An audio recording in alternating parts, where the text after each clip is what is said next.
আমরা একে অপরের প্রতি সারাক্ষণ আক্রমণাত্মক, উদ্যত। এইবার এই জমিতে আমি আরেকজনকে সুরক্ষিত বোধ করাবো কি করে? যে জমিতে মা সুরক্ষিত নন, যে জমিতে বাবা সুরক্ষিত নন, সে জমিতে ছানা সুরক্ষিত হয় কি করে?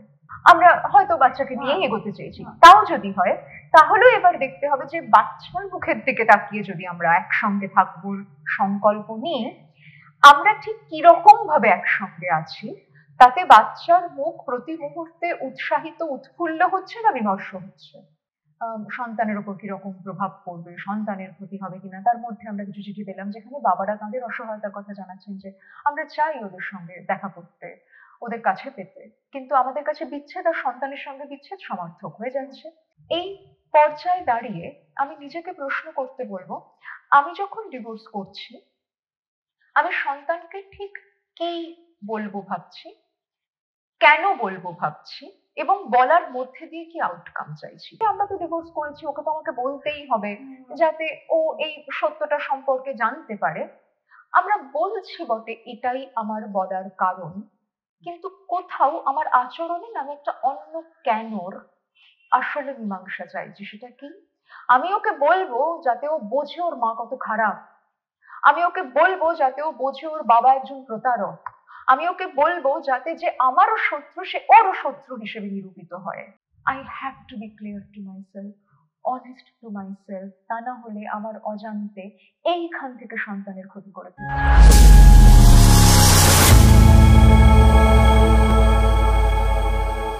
নমস্কার, অঞ্জলি মানসিক স্বাস্থ্য অধিকার সংগঠনের পক্ষ থেকে আমি রত্নাবলী আপনাদের সকলকে স্বাগত জানাচ্ছি অনুষঙ্গে রত্নাবলী রূবরুর আজকের এই নতুন পর্ব।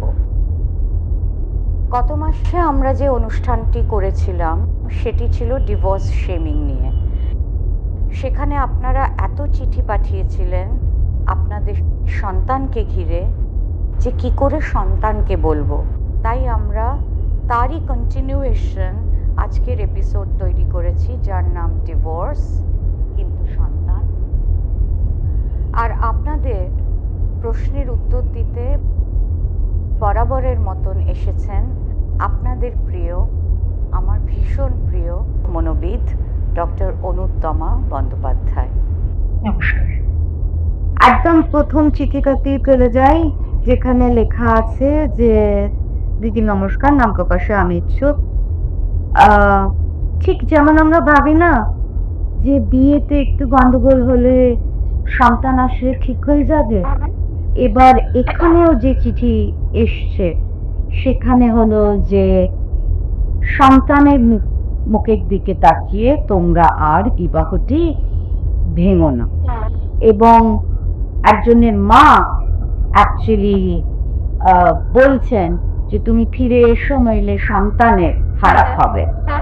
আচ্ছা আছে, আরেকটি চিঠি এসছে যেটা খুব ইন্টারেস্টিং, যেখানে একদম কোট আনকোটে লেখা আছে বাচ্চার মুখ চেয়ে আর বাচ্চার জন্য আমরা সবকিছুকে মেনে নিয়ে একসাথে বসবাস করছি, এবং সেখানে একটা উনি গুরুত্বপূর্ণ বাইনারি তুলেছেন, স্বার্থপরতা এবং স্বার্থত্যাগ।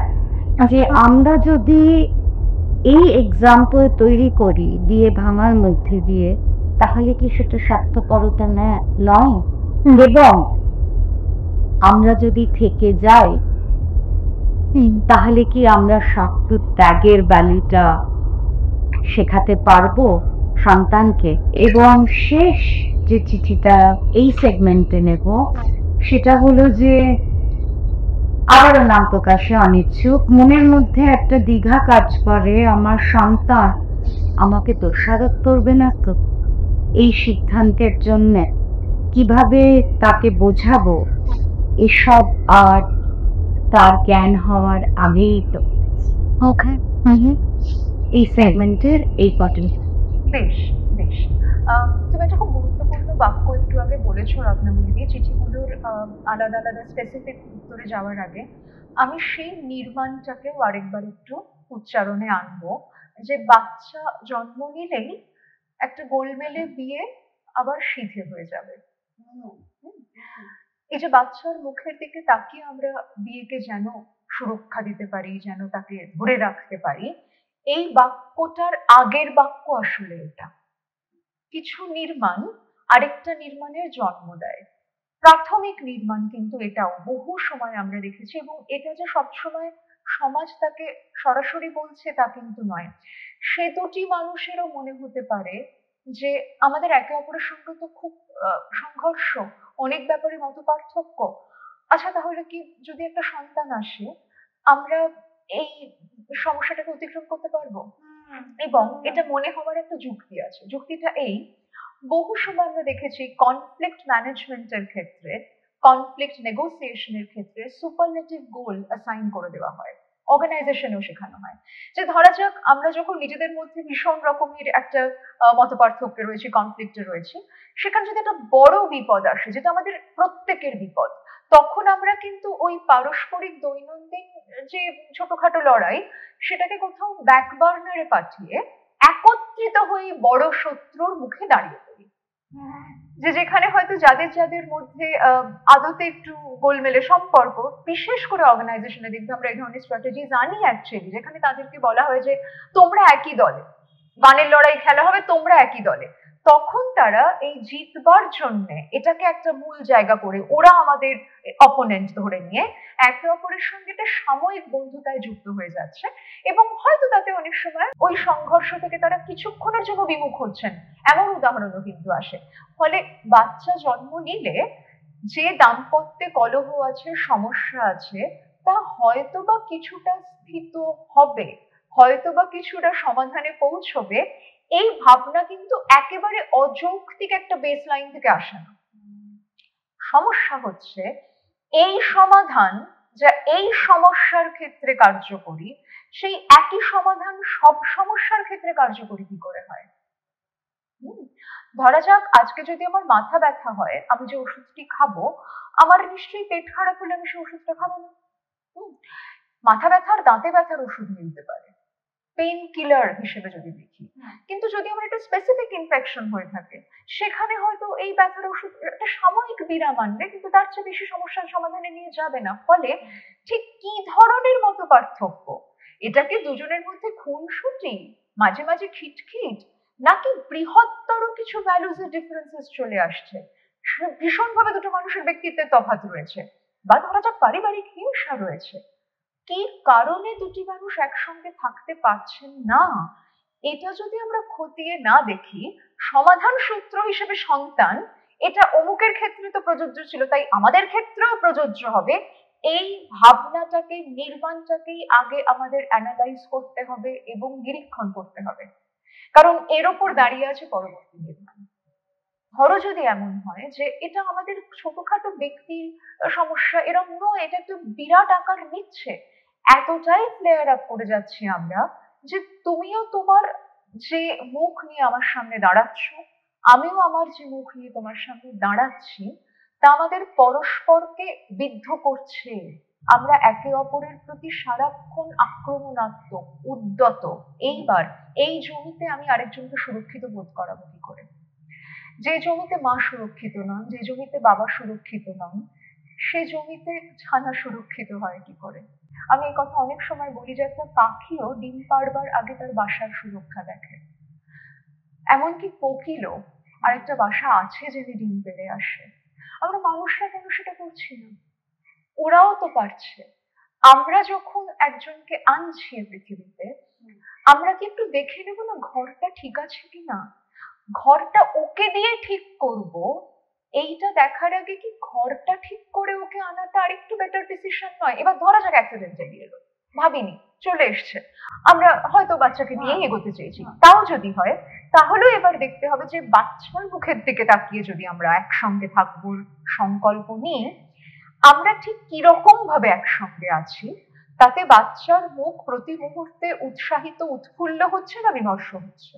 এবং বহু সময় আমরা হয়তো থিওরিটিক্যালি বলতে পারি ওর সামনে ঝগড়া করো না, এত বড় বড় প্রাসাদোপম বাড়ি কোথায় রতন, হ্যাঁ তাই না? বা আমি একটা 1 বছরের বাচ্চার কানে কি ইয়ারফোন গুঁজে দিয়ে ঝগড়া করব? মানে ঝগড়াটা তো তারা থামাতে পারছেন না। এতই যদি সহজ হতো তাহলে তো এত আলোচনাই আসতো না। যেখানে প্রায় বিচ্ছেদের মুখে মাঝে মাঝেই সম্পর্ক দাঁড়িয়ে পড়ছে, তার মানে অতটাই সেখানে পারস্পরিক সংঘর্ষের উপাদান আছে, সেখানে বারংবার সন্তানকে সরিয়ে রেখে আমরা একটু পাশের বাড়ি গিয়ে ঝগড়া করে আসছি, ফিরে আসছি, is it a practical solution? তা যদি না হয়, সেখানে পরবর্তী প্রশ্ন আমার থাকবে যে তাহলে আমি যে সঠিক পরিবেশ ওকে দেওয়ার কথা ভেবেছিলাম, আমি কি সত্যি আমাদের যৌথতা দিয়ে তা ওকে দিতে পারছি? যে প্রশ্নটা মুখে আমরা নিজেদের দাঁড় করাচ্ছি, বা অনেক সময় পরিবারও দাঁড় করাচ্ছি, যে ওর মুখের দিকে তাকিয়ে থাক, ওর কিরকম মুখ হবে আমরা যদি একসঙ্গে থাকি। এখানে আমি ভাবছিলাম যে অনেক সময় অনেক বাড়িতে না কোনো ঝগড়াঝাটি হয় না, খুব সুন্দর বললেন। একটা অসম্ভব অস্বস্তিকর নীরবতা থাকে। আর বাচ্চারা এত বুদ্ধিমান আর এত সেন্সিটিভ, তারা কিন্তু ওই জিনিস দিয়েও ভীষণ আপত্তি করে। সেগুলো তো বোঝে যে একটা কোথাও অসুবিধে হচ্ছে। ও অ্যাবসলিউটলি, বিউটিফুলি পুট। সত্যিই তাই, কারণ বহু সময় যে নীরবতার প্যাসিভ অ্যাগ্রেশন, সেখানে অ্যাঙ্গারের তো নানান মুখ থাকে। অ্যাঙ্গার মানেই তো শুধুমাত্র অ্যাগ্রেশন, তার বহিঃপ্রকাশ বাহ্যিক নাই হতে পারে, কিন্তু পরোক্ষভাবে সে সন্তান বুঝতে পারছে যে বাড়ির আবহাওয়াটা হঠাৎ ভারী হয়েছে।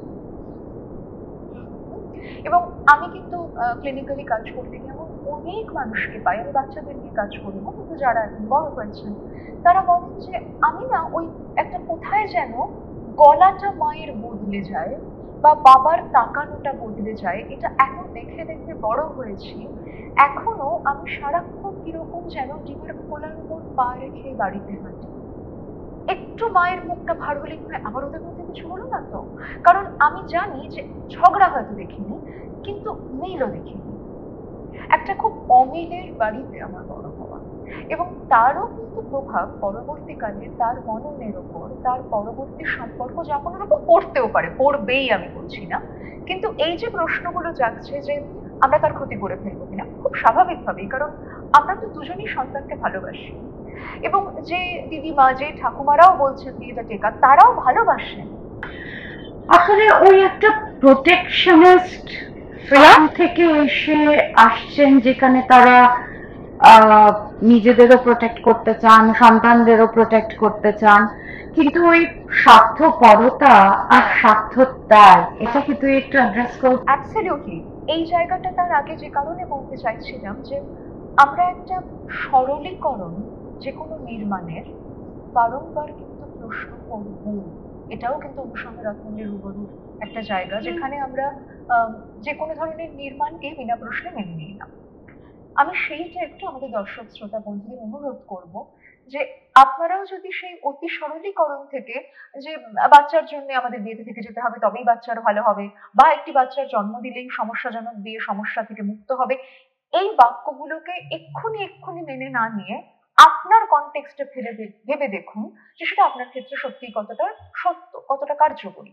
Coming back to the second part of the question, যেটা খুব গুরুত্বপূর্ণ, স্বার্থপরতা, স্বার্থত্যাগ, এটারও কোনো এক কথায় উত্তর হয় না।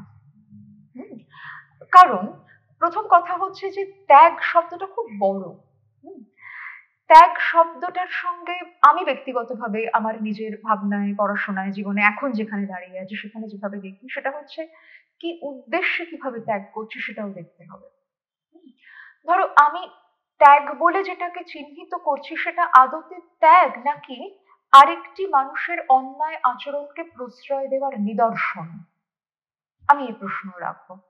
ধরো কোনো একজন সঙ্গী যখন অন্যের উপর চড়াও হন, খুব খারাপ ভাষায় গালাগাল দেন, এমন অনেক চিঠি এসেছে, এমনকি হয়তো শারীরিক হিংসাতেও উদ্যত হন, তখন অন্যজন, আমি জেন্ডার নিউট্রাল হিসেবেই বলছি, অন্যজন চুপটি করে মেনে নেন, এটাই বাচ্চা দেখছে, কি নিদর্শন স্থাপিত হলো তার কাছে?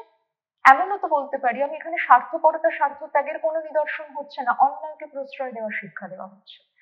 এই শিক্ষা দেওয়া হচ্ছে যে তুমি আত্মপ্রতিরোধ বা আত্মরক্ষার আগে যে মানুষটিকে ভালোবেসেছো, যার সঙ্গে ঘর বেঁধেছো, তার কাছে একটু ডোরম্যাট হয়ে যাও। এটা ত্যাগের উদাহরণ হিসেবেও কি তার ভবিষ্যতের জন্য তাকে খুব সুরক্ষার বা একটা ভালো জীবনের দিকে আদতে এগিয়ে দেয়? ইনফ্যাক্ট একজন সন্তান বোধহয় চিঠি পাঠিয়েছেন এই বাবা মায়ের বিচ্ছেদের তার উপর কি প্রভাব পড়েছে নিয়ে, তুমি কি সেই জায়গাটা চিঠিটা পেয়েছো? এই চিঠিটা ভীষণ ইন্টারেস্টিং হ্যাঁ, বলে হ্যাঁ। আমি আমারও একবার চোখে পড়েছিল। আলাদা করে রেখেছিলাম একটু করবো বলে। এত ছোট চিঠি তো। হ্যাঁ হ্যাঁ সেটা হলো যে ম্যাম, আমি পিজি সেকেন্ড ইয়ারে পড়ি। 3 বছর আগে আমার মা বাবার ডিভোর্স হয়ে যায়। বাবা এখন অন্য একটা পরিবার তৈরি করেছেন, ওখানে বাচ্চা হয়েছে। আমাদের সঙ্গে যোগাযোগ রাখে না, মা সারাক্ষণ কাঁদে, ডিপ্রেশনে ভুগছেন। আমার ছোট বোন, ওকেও আমাকে পড়াশুনো করাতে হয় এবং আমি পিএইচডির জন্য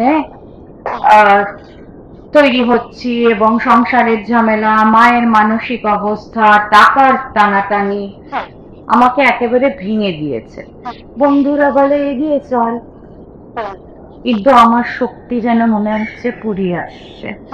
কিভাবে সামনে নেব আমাকে একটু বলবেন? আমার খুব একা লাগে। দেখো, এই চিঠিটা পড়লে যারা এই বক্তব্যের সঙ্গে সহমত হন যে বিচ্ছেদ মানে সন্তানের ক্ষতি, তারা বলবে দেখেছো, এই জন্য বলছিলাম। হুম, এই তো হয় সন্তানের, যদি বিচ্ছেদ হয় তারপর তো এই হয়। আমার সেখানেও আবার বলবার যে এটা না বিচ্ছেদের কারণে নয়, ওর যে অসহায়তা, ওর যে যন্ত্রণা, তার একটা বড় অংশে আছে আবারও এই দাম্পত্য বিচ্ছেদের পর বাবা মা কি করলেন। আমি বরং এখান থেকে এবার যে অংশটায় যাব সেটা হচ্ছে, বিবাহ বিচ্ছেদের ফলে কি সন্তান ক্ষতিগ্রস্ত হয়? না। বিবাহের ফলে কি সন্তান ক্ষতিগ্রস্ত হয়? না। আমি বিবাহ করার পর কি করছি, আমি বিচ্ছেদ চলাকালীন বা বিচ্ছেদের পর কি করছি, এই দুটির উপর নির্ভর করে আমার সন্তান কেমন থাকবে। এবং বিচ্ছেদের যখন সিদ্ধান্ত নিচ্ছি, তখন পরস্পরের সাথে আমরা কিভাবে আচরণ। অ্যাবসলিউটলি, মানে আমার সঙ্গে এই বিবাহের এবং আমার সঙ্গে বিবাহ বিচ্ছেদের সংলাপটা কেমন হবে, আমি সেই মোমেন্টে দাঁড়িয়ে কি আচরণ করব, how M I relating to my marriage, how M I relating to the differences that I have in my marriage, how M I relating to the divorce, এই তিনটে এলিমেন্টের উপর দাঁড়িয়ে আছে আমার সন্তান কিভাবে প্রভাবিত হবে। বিয়ে, ডিভোর্স, ডিফারেন্সেস, এই তিনটের সঙ্গে সরল রেখায় আমি সন্তানকে উল্টো দিকে দাঁড় করাবো না। Done. I wish there was a whiteboard. Oh, maybe at some point, we never know. হ্যাঁ, আচ্ছা, ওর উত্তরটা একটু যাই। ও যে জায়গাটায় বলেছে রতন, সত্যি ওরও একা লাগে, স্বাভাবিক। আম, মাকে যদি কোনোভাবে একটু মেন্টাল হেলথ সাপোর্ট দেওয়া যায়, কারণ ক্লিয়ারলি মা এই বিচ্ছেদ এবং বাবার স্মরণের সঙ্গে এখনো সেই অর্থে মানিয়ে নিতে পারছেন না। এবং এটা ইনফ্যাক্ট আমরা আমাদের আগের যে পর্ব ছিল বিচ্ছেদ নিয়ে, তার সোশ্যাল শেমিং ইত্যাদি, ইনফ্যাক্ট বিচ্ছেদ হয়েছে, একজন বিচ্ছেদ মানতে পারছেন না, অন্যজন এগিয়ে গেছেন, সেখানে তারা কি করবেন, এই ধরনের উক্তি, এই ধরনের বক্তব্য, যেগুলো যেগুলো আমরা অলরেডি কথা বলেছি, সেটা যদি কোথাও একটু মায়ের সঙ্গে ভাগ করে নেওয়া যায়, ট্রাই করে দেখা যেতে পারে। এবং মাকে যদি কোনো মানসিক স্বাস্থ্য কর্মীর কাছে নিয়ে যাওয়া যায়, অন্তত তাকে যদি এই আইডিয়াটুকুও দেওয়া যায়, কারণ মা এই বিষয়টি নিয়ে মনোকষ্টে ভুগছেন, বাবা এগিয়ে গেছেন, বাবার জীবন অন্য কেউ আছে, কিন্তু বাবারও এক ধরনের দায়িত্ব থেকে সরে যাওয়া আছে, যেটা কিন্তু আমি দ্ব্যর্থহীন ভাষায় বলবো। কারণ আমরা যখন একটা সম্পর্কে আসছি এবং সম্পর্কে অন্যদেরকে আনছি, সেখানে কিন্তু একটা দায়িত্বেরও নতুন ভূমিকা আসে। ধরো এখন আমি চায়ের কাপটা ধরলাম, এই কাপটা আমার আঙুলের দায়িত্বে আছে রত্নবল্লী। আমার যদি এই মুহূর্তে আঙুলে হঠাৎ ক্র্যাম্প হয়, আমাকে কাপটা প্লেটে নামানোর প্রয়োজনটুকু আমাকে রাখতে হবে। আমি ওর বাবা মা ক্র্যাম্প হয়েছে বলে এক্ষুনি হাত থেকে ফেলে দেব না, আমাকে একটু কষ্ট নিয়ে হলেও এটাই প্লেটটাতে রাখতে হবে। আমি যে কোনো সম্পর্ক এবং সম্পর্কের ভূমিকাকে এইভাবে দেখতে বিশ্বাস করি। সব সময় সেটা বিশ্বাস অনুসারে যাপনে আনতে পেরেছি কিনা সেটা কঠিন প্রশ্ন, কিন্তু অন্তত আনবার ইচ্ছেটুকু কি রাখছি, এক্ষেত্রে সেখানে একটা সমস্যা অন্তত চিঠির বয়ান পড়ে মনে হচ্ছে আছে। কারণ একটা দিকে দায়িত্ববোধের জায়গায় ঘাটতি থাকছে, অন্যদিকে রিয়ালিটিকে মানবার জায়গায় একটা গভীর যন্ত্রণা থাকছে। এই দুয়ের মাঝখানে এসে পড়েছেন সন্তান। এক্ষেত্রে আমরা আমাদের পরবর্তী অধ্যায় যখন ঢুকবো, যে ডিভোর্সের কমিউনিকেশন কিভাবে হতে পারে, কিভাবে how to relate to the divorce, সে জায়গাগুলো যত আমাদের কাছে স্পষ্ট হবে, হয়তো আমরা দেখবো যে ওকে এখন যে যন্ত্রণা দিয়ে যেতে হচ্ছে, সেখান থেকে আমরা আমাদের সন্তানকে প্রোটেক্ট করতে পারি। আপাতত তোমাকে বলবো, মা এবং বাবা ওরা জীবনে যে সিদ্ধান্ত নিয়েছেন এবং সে সিদ্ধান্তে ক্লিয়ারলি একজন ভালো আছে অন্যজন ভালো নেই, তোমার একমাত্র ভালো থাকবার এবং যাপনের একত্রিত বোধ করবার প্রেক্ষিত এই বায়োলজিক্যাল পরিবার নয়।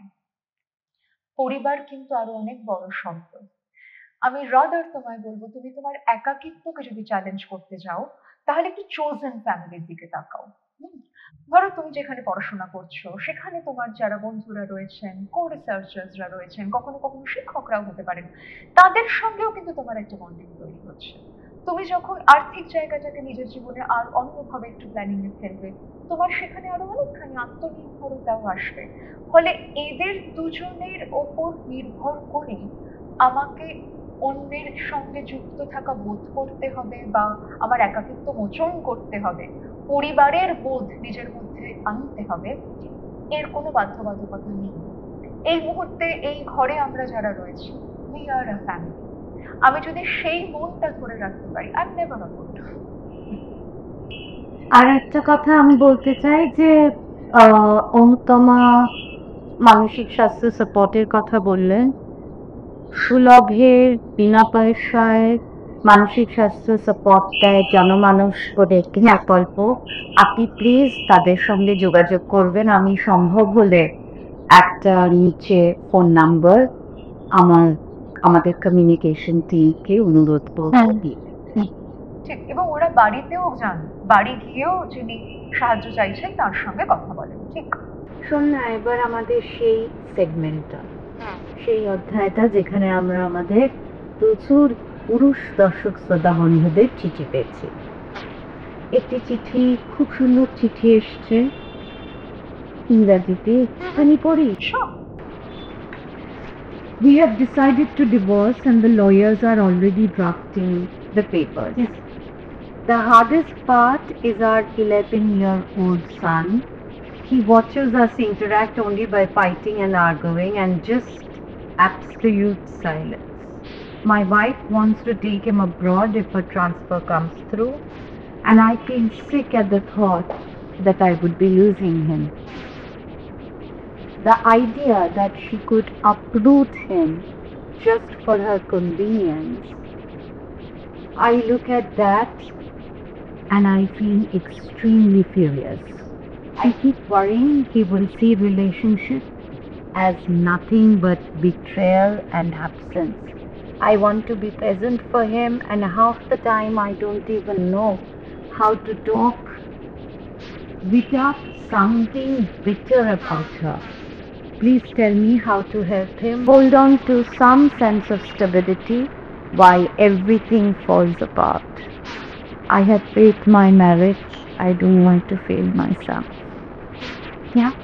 এই মর্মে আরো কতগুলো চিঠি এসছে।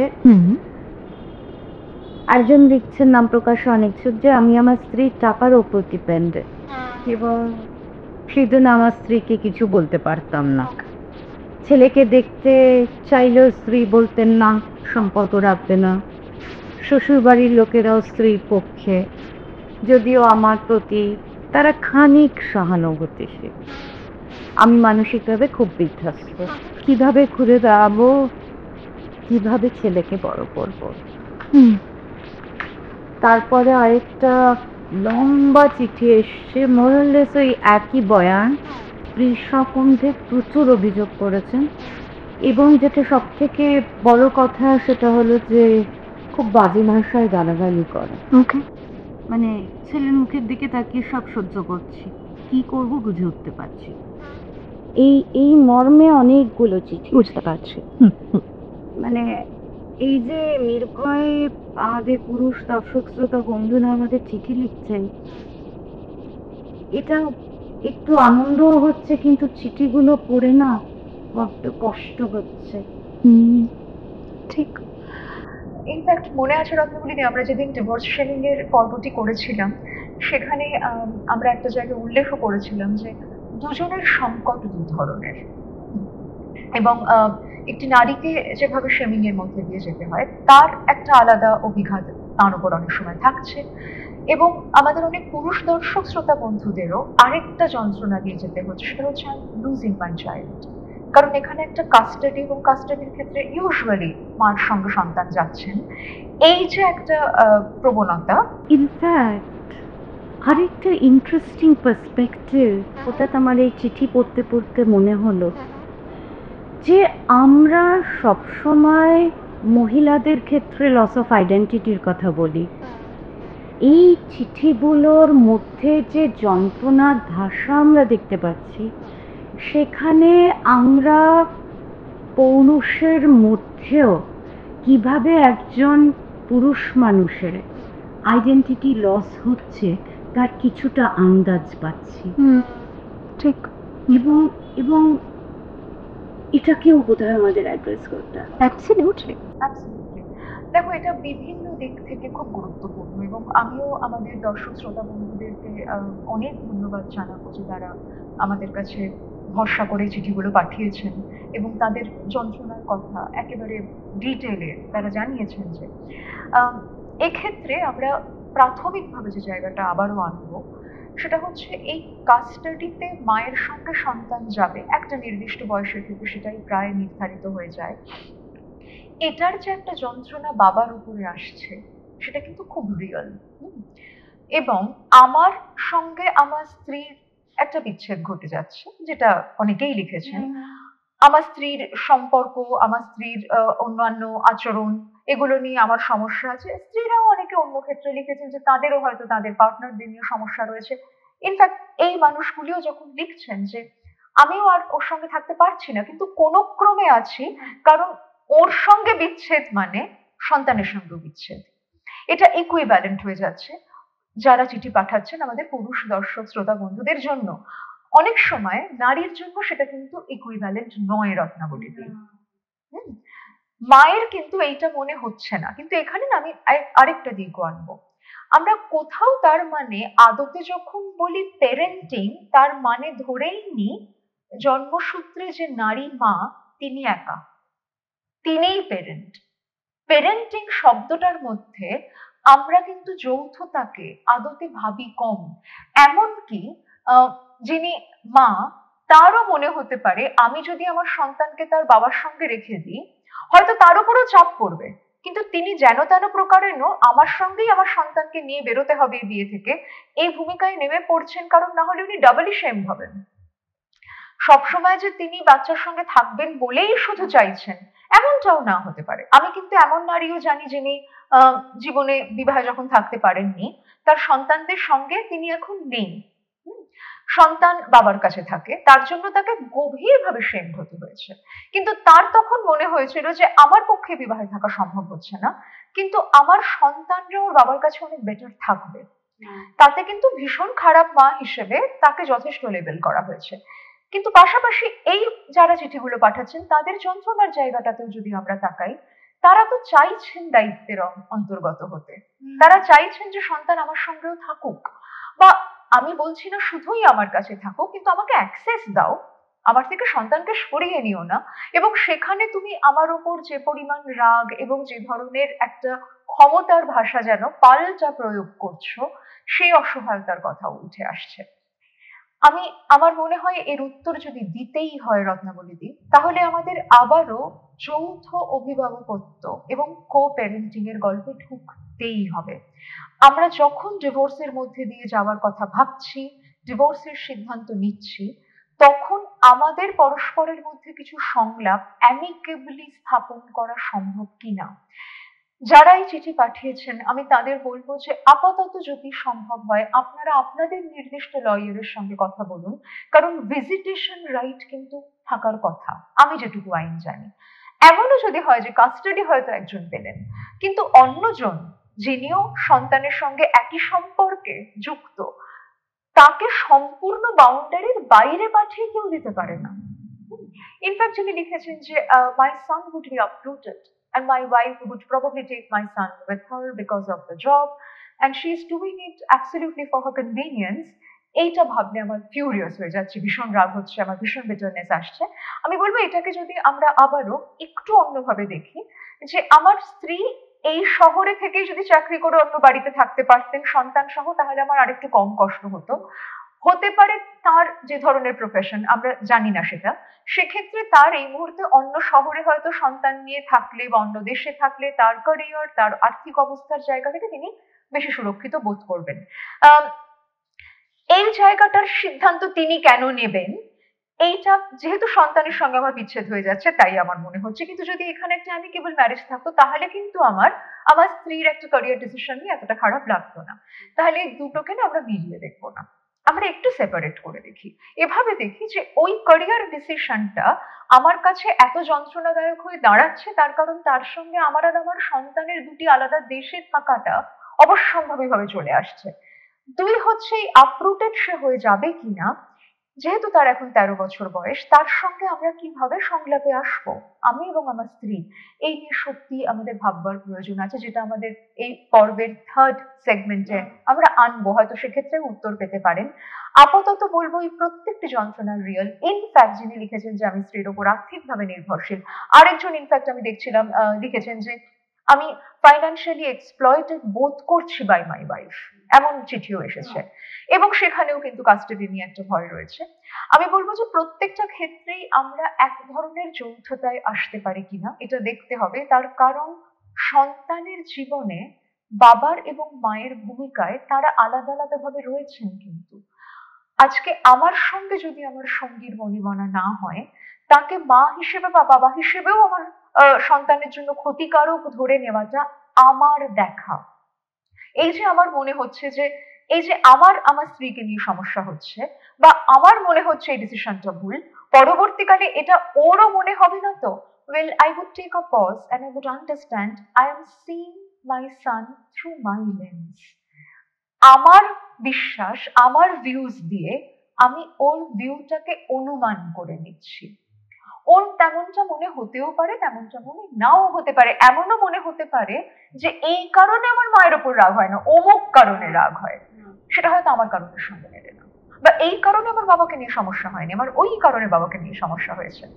এই পারিবারিক চিত্রটাতে যদি সত্যিই আমাদের এক ধরনের সাম্য আনতে হয় এবং সংঘাত কমিয়ে আনতে হয়, আমাদের একেবারে অন্যভাবে সংলাপে ঢুকতে হবে। যে সংলাপে ঢোকার পর্যায়ে এবারে আমরা আসছি, আমার মনে হয় তৃতীয় পর্যায়ের উত্তরে এলে এই চিঠি যারা পাঠিয়েছেন তারাও হয়তো কিছুটা তাদের উত্তর পাবেন, এবং তাদের সঙ্গীরাও যদি এই অনুষ্ঠান শোনেন, আমি আশা করব, ভরসা করব যে আপনারা দুজনে মিলে কোথাও এই বিচ্ছেদকে আর কিভাবে আমরা ডিল করতে পারি, হয়তো তার একটা পথ খোঁজার চেষ্টা করলেও করতে পারেন। একটা অন্য ধরনের চিঠি একটু তোর সঙ্গে ভাগ করে নিতে চেয়েছি। একজন ঠাকুরও আমাদের চিঠি লিখেছে, চোখের সামনে ছেলের কষ্ট আর দেখতে পাচ্ছি না। বউ হাসপাতাল থেকে সন্তানকে নিয়ে চলে গেছে তার বাড়িতে, এবং অনেক ডেকেছি আসেনি, অনেক অপমান করেছে, এখন আবার নতুন মানুষও পেয়ে গেছে। আমার ছেলে সেটা মানতে পারছে না, মানসিক সমস্যা হচ্ছে, মাথা গরম করছে। আর মাকে সব থেকে বেশি কষ্ট দেওয়া যায়, বাবা নেই। বুঝতে পারছি। এখান থেকে আমার জাস্ট একটা কথা মনে হচ্ছিল যে ধর কোনোরকম একটা পরিস্থিতিতে যেখানে মা ছেড়ে চলে গেছেন কিন্তু সন্তান রয়ে গেছে বাবার কাছে, কিংবা ধর বাবা চলে গেছে সন্তান রয়ে গেছে মার কাছে, এরকম পরিস্থিতিতে আমি আবেদন করতে চাই আপনাদের কাছে যে এই বাবা মা নির্মাণ, মানে বাবা মা যে আলাদা, এটাও তো এক ধরনের নির্মাণ। নিশ্চয়ই তাদের একটা অন্য ভূমিকা রয়েছে, একটা ডিফারেন্ট রোল রয়েছে, কিন্তু যদি পরিস্থিতি সেরকম পর্যায়ে দাঁড়ায় তাহলে আমাদের নিজেদেরই মা হতে হবে এবং বাবা হতে হবে। হ্যাঁ, 100 বার, অ্যাবসলিউটলি। এবং এই প্রত্যেকটি ভূমিকা, যেমন আমরা সবসময় বলি যে মাতৃত্ব কিন্তু জেন্ডার নিউট্রাল, এখন তো বিশেষ করে বলি, তাই না? তাহলে সেই জায়গায় দাঁড়িয়ে আমি দ্বিতীয় অধ্যায় যাদের চিঠি পাচ্ছি তারাও তো সন্তানের সঙ্গে সেই ভূমিকাতে নামতে চাইছেন। এই যৌথতাতে তাদেরকে আমরা সামিল করতে পারবো কিনা, কেন করতে পারছি না, সেখানে আমি বলবো আমরা নিজেদের যে তাদের সঙ্গে সম্পর্ক খারাপ হয়ে যাওয়ার অভিজ্ঞতা, আমাদের তাদের প্রতি যে বিরোধিতার মন, সেটার সঙ্গেও কোথাও একটু অন্যভাবে পথ চলতে পারি কিনা। এই ঠাকুমার চিঠিরও উত্তর যদি দিতে হয় রত্নবলিদি, আমাদের থার্ড সেগমেন্টে ঢুকতে হবে। কারণ আমরা প্রত্যেকটি ক্ষেত্রে যেখানে এসে এবার পৌঁছচ্ছি, সেটা হচ্ছে বিচ্ছেদ তো হলো, এই বিচ্ছেদ নিয়ে আমরা দুজনের সঙ্গে কি করব এর উপর নির্ভর করছে সন্তানের কি হবে। ঠাকুমা লিখেছেন আপনারা কি কাউন্সিলিং করেন? জনমানুষের দিদিদের কথা এক্ষেত্রেও যদি আমরা একটু রাখতে পারি এবং তাদের কাছে যদি যোগাযোগ করে একটু দেখেন আপনারা, যারা মানসিক স্বাস্থ্য কর্মীদের সঙ্গে যোগাযোগ করতে চাইছেন, ওরা বাড়ি গিয়ে কিন্তু কথা বলে।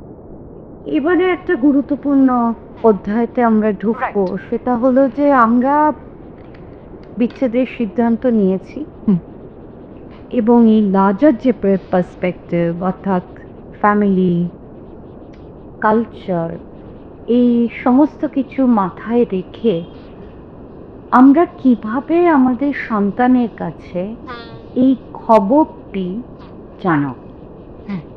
এবার আমরা যে ধরনের চিঠি পেয়েছি সেখানে বাচ্চাদের নানান রকম বয়স পাচ্ছি, কারুর 4 বছর বয়স, কারুর 3 বছর বয়স, কারুর 8 বছর বয়স, কারুর 11 বছর বয়স, কারুর 14 বছর বয়স, রাইট? এবার এটাও কেউ কেউ লিখছেন যে আমি জানি যে আমার সন্তানের কোনো দোষ নেই, কিন্তু তথাপি কিভাবে কথা বলবো, রাইট। মূলত সংলাপটা কি হবে? ঠাকুমাটা চিঠি পড়বো? কয়েকটা তুমি মনে করলে একটু পড়ো রত্নবলিদি, একটু ক্লিক করো। একটা উনি বললেন, একটা তো তোকে বললাম যে উনি বলেছেন যে আমি জানি যে এখানে আমার সন্তানের কোনো দোষ নেই, রাইট? হ্যাঁ, তাহলে আমি ওর সাথে কিভাবে বলবো? আমার মাথা জাস্ট কাজ করছে না। এমন আরেকটি চিঠির একটা অংশ একটু পড়ছি, এই সম্পর্ক থেকে বেরোতে ভীষণ ভয় করছে, কারণ ওর তো কোনো দোষ ছিল না। ও ওর বাবা মা দুজনকেই চায়, একসাথে চায়, খুব ভালোবাসে। আমি জীবনে খুব কষ্ট পেয়েছি, এখনো পাচ্ছি, কিন্তু মেয়েটাকে কষ্ট না দিয়ে কোনোভাবে কি ভালো থাকা যায় সেপারেটলি, অফিসিয়াল ভাবে, যাতে করে ও বাবার আর মার দুজনের ভালোবাসাটাই পাবে। তারপরে একটা ছোট্ট চিঠি ইংরাজিতে, এটাই লিখছেন যে এটা ভীষণ ইম্পর্টেন্ট একটা চিঠি এবং অন্য আঙ্গিকে চিঠি। সেটা হলো I struggle, yet I struggle. How can I trust him? Yeah, with my child. When I couldn't trust him with my life, with myself. এবং I'm torn between being a devoted mother and wanting space for hobbies. Childhood sexual abuse worsens my anxiety, making this transition harder. I would deeply appreciate your guidance. Very important, very important. আমার মনে হয় আমাদের আজকের পর্বে সবচেয়ে গুরুত্বপূর্ণ অধ্যায় এবার আমরা বাড়াবো, এবং সেখানে রত্নাবলিদি যে প্রশ্নগুলো উঠে আসছে, আমরা যদি বৃত্ত সম্পূর্ণ করি, যা দিয়ে শুরু করেছিলাম আমরা, যে সন্তানের ওপর কিরকম প্রভাব পড়বে, সন্তানের ক্ষতি হবে কিনা, তার মধ্যে আমরা কিছু চিঠি পেলাম যেখানে বাবারা তাদের অসহায়তার কথা জানাচ্ছেন যে আমরা চাই ওদের সঙ্গে দেখা করতে, ওদের কাছে পেতে, কিন্তু আমাদের কাছে বিচ্ছেদ আর সন্তানের সঙ্গে বিচ্ছেদ সমার্থক হয়ে যাচ্ছে। এবং তার পাশাপাশি আমরা এই চিঠি পেলাম, শেষ চিঠিটি আরো বেশি গুরুত্বপূর্ণ, যেখানে কেন মাও বিশ্বাস করে বাবার কাছে পাঠাতে পারছেন না, এমন একটা ভাবনার, এমন একটা এক ধরনের সংশয়েরও আমরা চিত্র দেখতে পাচ্ছি। আমার মনে হয় প্রাথমিকভাবে যেটা আমাদের মাথায় রাখতে হবে, এবং সেটা আমি বলবো যে যারা বিবাহে আছেন তাদের প্রত্যেককেই ভাবতে হবে, এখানে কিন্তু এটা শুধু আলাদা করে মায়ের বা বাবার দায়িত্ব নয়, দুজনকেই ভাবতে হবে। যখন আমরা নির্দিষ্টভাবে বুঝতে পারছি আমরা আর একে অপরের সঙ্গে ভালো থাকতে পারছি না, যে কোনো কারণে হতে পারে, তখনই আমরা দেখছি যে আমরা একে অপরের সঙ্গে এলেই একটা সংঘাত তৈরি হচ্ছে। সেই সংঘাত মানে সবসময় একটা উচ্চারিত ঝগড়া না হতে পারে, কিন্তু আমাদের পরস্পরের মধ্যে একটা ঠান্ডা শীতল আবহাওয়া থাকতে পারে, ভার জমতে পারে মোটের ওপর। আমরা কেউ কারোর সঙ্গে স্বচ্ছন্দ নই এবং আনন্দে নেই। এটা একটা রিয়ালিটি। যেখান থেকে ডিভোর্সের কথাটা আসছে, আমরা ধরেই নিচ্ছি আমরা ডিভোর্স করলেই বেটার থাকবো, এই সিদ্ধান্তে আমরা অলমোস্ট আছি। এর পরের ধাপটা নিয়ে এবার আমরা কথা বলতে শুরু করেছি। ফলে এখন যাদের নিয়ে কথা বলবো, ডিভোর্স কি আমাদের করা উচিত নাকি আমাদের আরেকটু চেষ্টা করা উচিত, আমি ধরেই নিচ্ছি এটার উত্তর আমরা পেয়ে গেছি। যে মোমেন্টে এই উত্তরটা আমি পৌঁছে গেছি, এই পর্যায়ে দাঁড়িয়ে আমি নিজেকে প্রশ্ন করতে বলবো, আমি যখন ডিভোর্স করছি আমি সন্তানকে ঠিক কি বলবো ভাবছি, কেন বলবো ভাবছি, এবং বলার মধ্যে দিয়ে কি আউটকাম চাইছি। আমি তিনটি জায়গায় নিজের সঙ্গে নিজের একটা ক্ল্যারিটির দিক তুলে আনছি, এবং এটা মা একভাবে নিজের সঙ্গে আনবেন, বাবা আনবেন, এবং যদি সম্ভব হয় আমাদের দুজনকে তাই নিয়ে কথা বলতে হবে, এবং সে কথোপকথনও কিভাবে হতে পারে তাতে আসবো। কি বলবো, প্রয়োজন কি, ধরা যাক আমাদের ডিভোর্স হয়ে গেল, মা আর বাবা এখন একসাথে থাকেন না, এরকম চিঠিও এসেছে যে আমরা তো প্রায় আলাদাই থাকি। আমি ঠিক কি বলবো, কিছুই না বলে কিরকম ভাবে চালিয়ে দেওয়া যায়, এই প্রশ্নও কিন্তু অনেকের মনের মধ্যে আসছে। আমাদের তো খাতা কলমে ডিভোর্স হচ্ছে না, বাবা আরেকটা বাড়িতে থাকছেন, মা আরেকটা বাড়িতে থাকছেন, মাঝে মাঝে আসছেন, তো তাহলে আদৌ কি বলার দরকার আছে, বললেই বা কি বলবো। তথ্য হিসেবে তাহলে বলতে চাইতে পারি, ধরা যাক যদি সন্তান জিজ্ঞেস করে, সে যে বয়সেরই হোক, সে বয়সে সে তার মতন করে সম্পর্কের প্রশ্ন ফ্রেম করবে। সে বলতে পারে যে কেন তুমি আর বাবা আলাদা বাড়িতে থাকছো, জিজ্ঞেস করতে পারে। সে বলতে পারে বাবা কেন আমাদের আর ফোন করেন না, বা মা কেন এই বাড়িতে আসেন না, বা কোথায় গেল, নানান ভাবে প্রশ্ন আসতে পারে। তাহলে কখনো এই যে রিয়ালিটিটা যেটা ঘটে গেছে, আমাকে সেটার একটা তথ্য দিতে হতে পারে। ফলে তো কি বলবোর মধ্যে আমাদের সেটার একটা ভাবনা থাকবে। দুই হচ্ছে কেন বলবো, এই কারণে বলবো যে এই বলাটা হলে আরো অনেক সংশয়, দ্বন্দ্ব এবং পরবর্তী প্রশ্ন, অনেক ভুল ধারণা থেকে আমি সন্তানকে প্রোটেক্ট করতে পারবো। হুম, এইখানে এইটাই যদি আমার উত্তর হয়, নাও দিস ইজ ভেরি ভাইটাল, হয়তো উত্তর এটাই যে আমি বলবো এই কারণেই বলবো যে আমরা তো ডিভোর্স করেছি, ওকে তো আমাকে বলতেই হবে যাতে ও এই সত্যটা সম্পর্কে জানতে পারে। আমরা বলছি বটে, এটাই আমার বলার কারণ, কিন্তু কোথাও আমার আচরণে আমি একটা অন্য কেনর আসলে মীমাংসা চাইছি। সেটা কি, আমি ওকে বলবো যাতে ও বোঝে ওর মা কত খারাপ, আমি ওকে বলবো যাতে ও বোঝে ওর বাবা একজন প্রতারক, আমি ওকে বলবো যাতে যে আমারও শত্রু সে ওরও শত্রু হিসেবে নিরূপিত হয়। আমরা নিজের কাছে এই উত্তরগুলো আনি না, কিন্তু এই উত্তরগুলোই আমরা বাঁচি, বহু ক্ষেত্রে বাঁচি। তার কারণ এটা শুধু ডিভোর্স বলে নয় রত্নাবলী, ধরো যার সঙ্গে আমার খুব সংঘাতের সম্পর্ক, হঠাৎ যদি আমি দেখতে পাই, এখন ফেসবুকে প্রায় যাই না, কিন্তু যদি দেখতে পাই যে রত্নাবলী তার সঙ্গে গলা জড়িয়ে কফি খাচ্ছেন, আমার তো ভালো লাগবে না। তাহলে সন্তান তো আমার খুব প্রিয়, আজ যে স্ত্রীকে আমি সহ্য করতে পারছি না, আমার সন্তান তার সঙ্গে গলা জড়িয়ে দারুণ শপিং করে এলো, আমার দেখলে অসম্ভব রাগ হচ্ছে। হুম, আজ যে হাজবেন্ডকে আমি একেবারেই পছন্দ করতে পারছি না, আমার মেয়ে তার ফোন এলে দারুণ উৎসাহিত হয়ে যায়, দেখলে আমার ভীষণ রাগ হচ্ছে। আমার তখন মনে হচ্ছে কেন বাকি তো গোটা হ্যাপা ভাই আমি নি, এই উইকেন্ডের একটা ফোনের জন্য তুমি হাপিত্তেশ করে বসে আছো, কার জন্য বসে আছো, তুমি জানো তোমার বাবা আমার সঙ্গে কি করেছে, এইটা আমার বলবার জন্য হাত পা নিষ্পিস করে। হুম, ফলে কেন বলবোর দুটো উত্তর আছে, একটা উত্তর যুক্তি দিয়ে যা নিজেকে বোঝাচ্ছি, আরেকটা উত্তর নিজের অজান্তে যা করছি। I have to be clear to myself, honest to myself, তা না হলে আমার অজান্তে এইখান থেকে সন্তানের ক্ষতি করে ফেলছি। এবং আমি বলছি এখানে দুজনেরই ভূমিকা থাকতে পারে। আমরা যত আমাদের পারস্পরিক শত্রুতার আখ্যান ফলাও করে সন্তানের কাছে আনবো, সন্তানের তার সঙ্গে সহবাস করা কঠিন হবে। এই শত্রুতার আখ্যানের সঙ্গে এক বাড়িতে থাকাও কঠিন, আলাদা বাড়িতে থাকাও কঠিন। শত্রুতার আখ্যান, নঙর্থক ভাবনা, অবিশ্বাস, রাগ, আক্রমণাত্মক চিন্তা, সবাই খারাপ, এই ভাবনাগুলো কারুকে কোনো হারমোনি দেয় না। 3 নম্বর হচ্ছে বলার মধ্যে দিয়ে আমি কি আউটকাম চাইছি। এই প্রশ্নটা না যদি আমরা আলাদা আলাদা করে মাকে এবং বাবাকে করি রত্নাবলীতে, দুজনেই বলবে আমি চাই ও যেন কষ্ট না পায়, আমি চাই ও যেন ভালো থাকে। আবারও এই যে উত্তরটা আমরা দিলাম অ্যাকচুয়ালি ঠিক দিলাম, দুজনেই তাই চাই। এই আউটকামটা যেন আমরা মনে রাখি, কারণ বহু সময় যে আচরণটা করছি তার সঙ্গে এই আউটকামটা অ্যালাইনমেন্টে থাকছে না। হুম। আমি যদি সত্যিই তাকে একটা শত্রুতার আবহে বড় করি, তাহলে কিন্তু এই আউটকামটা নিশ্চিত হওয়া কঠিন হয়ে যাচ্ছে। ফলে কি বলছি, কেন বলছি, কি আউটকাম চাইছি, আমরা আগে এই 3টে জায়গার ক্ল্যারিটি নেব। এবং যদি আমাদের আজকে পডকাস্টে সময় থাকে, খুব স্পেসিফিক্যালি কি ধরনের ডায়ালগ হোল্ড করতে পারি আমি সেটাও কিন্তু এক্সাম্পল দিতে চাইবো। এবং মা এবং বাবা দুজনে দুজনের সঙ্গে কিভাবে ডায়ালগ হোল্ড করবেন আমরা সেটা কিছু কিছু একেবারে টেমপ্লেট ভাবনা শেয়ার করার চেষ্টা করবো।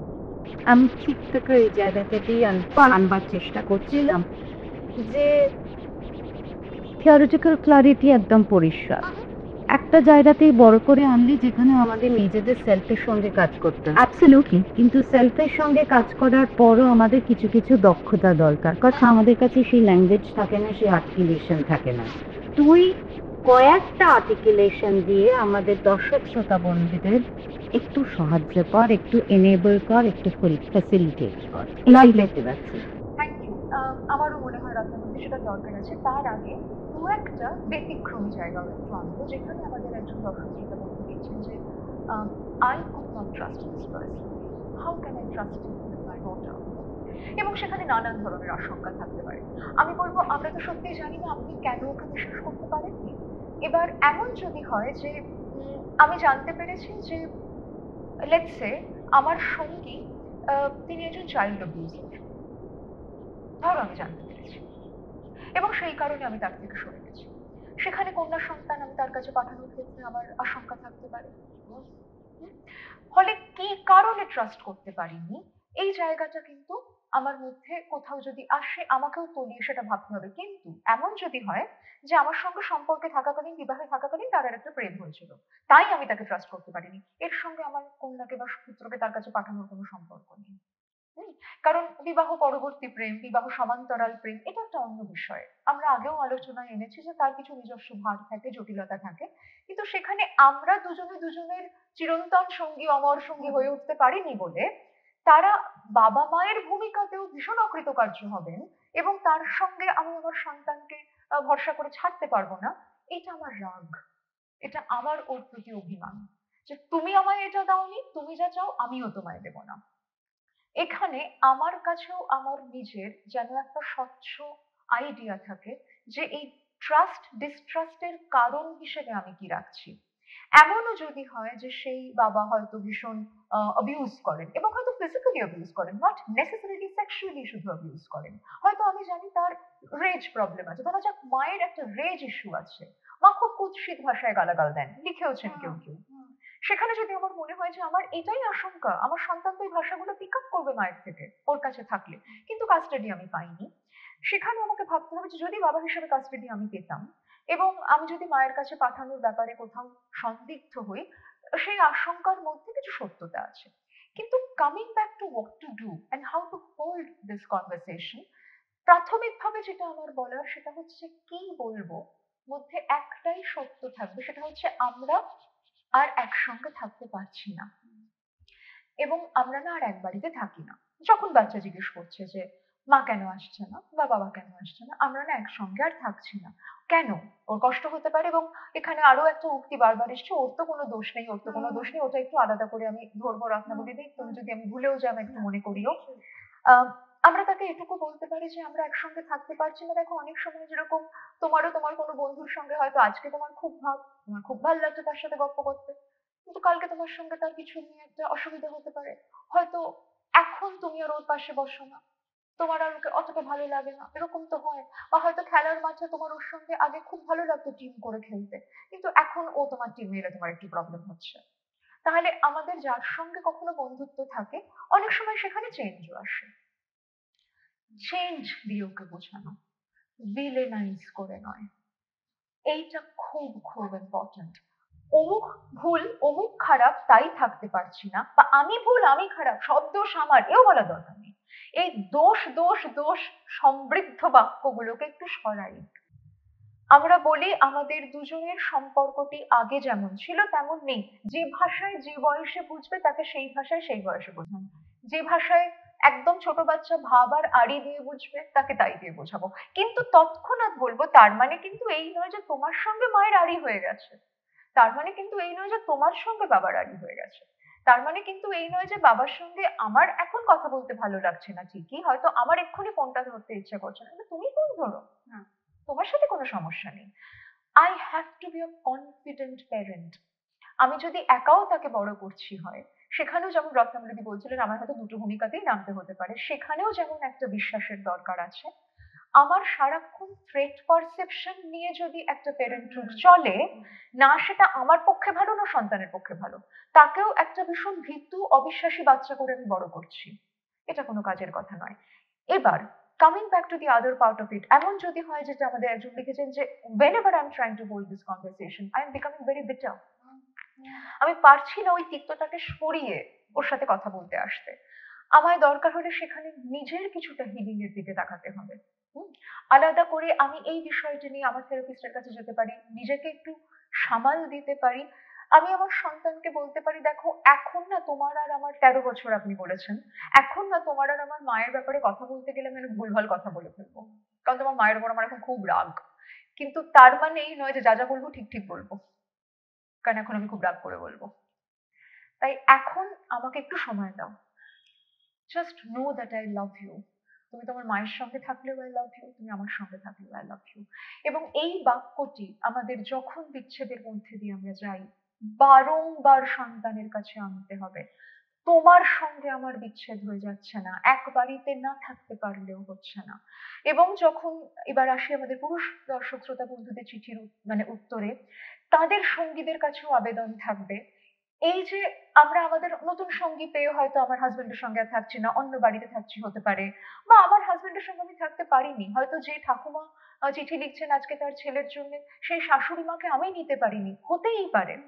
কিন্তু আমার সন্তানের সঙ্গে যদি একটা কোপ্যারেন্টিং এর ভাষা তৈরি করা যায়, একটা নির্ভীক আত্মবিশ্বাসী ভাষাও তৈরি করা যায়, তাতে কিন্তু আমরা একত্রিত ভাবে ওকে বড় করলেও একটা বিচ্ছেদের জায়গায় থাকতে পারে।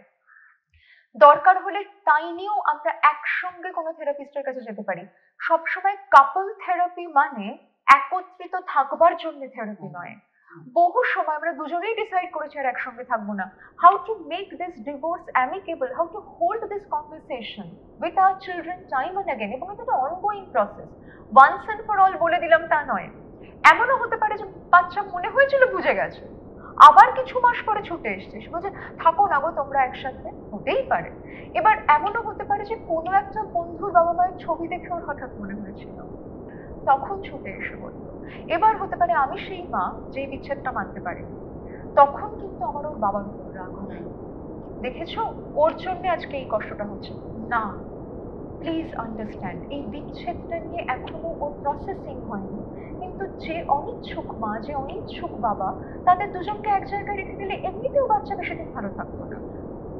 হ্যাঁ, কিন্তু আমার একটা জিনিস মনে হচ্ছে যে যখন বিচ্ছেদ হচ্ছে, সে মা হন বাবা হন, সন্তান এবং মা সন্তান এবং বাবা এই জনিটা একসাথে হওয়া উচিত, হিলিংটাও একসাথে হওয়া উচিত, প্রসেসিংটাও বোধহয় একসাথে হওয়া উচিত, যে যেমন ভাষায় বোঝেন, এবং then they become the greatest allies. Ideally yes, ideally yes, but Ratnabali I don't kind of see that. এবং এইখানে ওই আমি আগেও একবার বিচ্ছেদের পর্ব বলেছিলাম, আমি ব্যক্তিগত জীবনেও এটা দেখেছি যে অতই মিল থাকলে বিচ্ছেদ হতো না, they are mostly not eye to I.